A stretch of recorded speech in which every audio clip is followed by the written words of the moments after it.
का सत्संग ही बहाना है, संतों से मिलने का सत्संग ही बहाना है। उनको भी लगा इतने सारे महापुरुष यहाँ पे आए, सबसे मिलकर बैठने का। और तो और मेरे पास दक्षिण भारत से बड़े बड़े चैनल से उनके लोग आए हुए थे।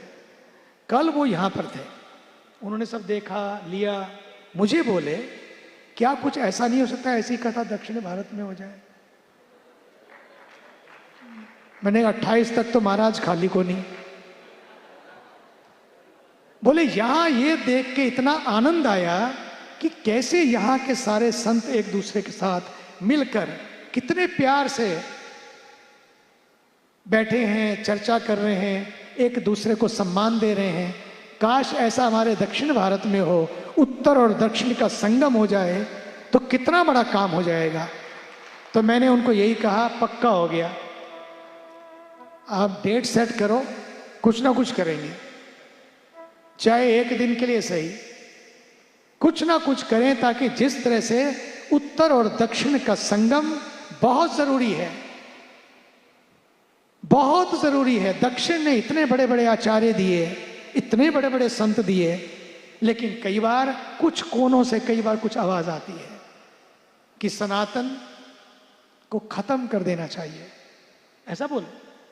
मैंने कहा देवता, सनातन है तो हम हैं, सनातन से ही सब कुछ है, सनातन है तो ये बात कहने की हिम्मत भी है, कहीं किसी और क्या कह के दिखाओ।